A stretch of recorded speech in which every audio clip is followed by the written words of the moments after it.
Hey everybody, today we are going to be making Dr. Pepper meatballs.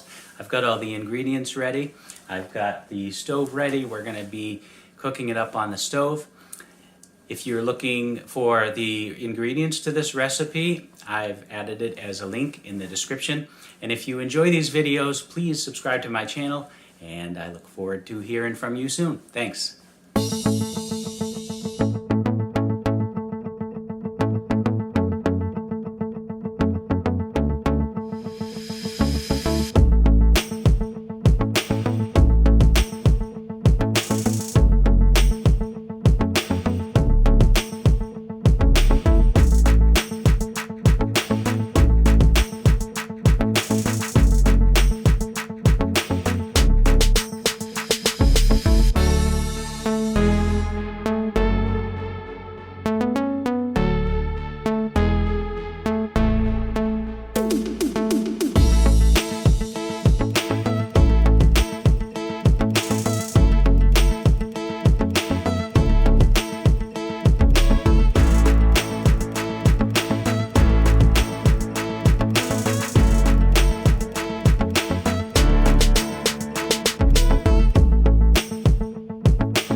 Time for the final rating.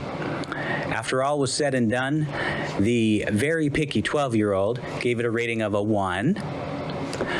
The picky eater of the family gave it a rating of a 5.5, and the rest of us gave it a rating of an 8. On the kitchen messiness scale, because it spattered all over the stove, it got a rating of a 4. All in all, I think the recipe was pretty good. I think I would probably repeat it. The slight changes that I would make is the sauce took longer to cook than I expected, so I would plan for a little bit more time on that. And it didn't reduce as much as I thought it would, so I ended up with a lot more sauce than I needed. So I might try to reduce the quantity of the ingredients in the sauce a little bit. But all in all, I thought it was good.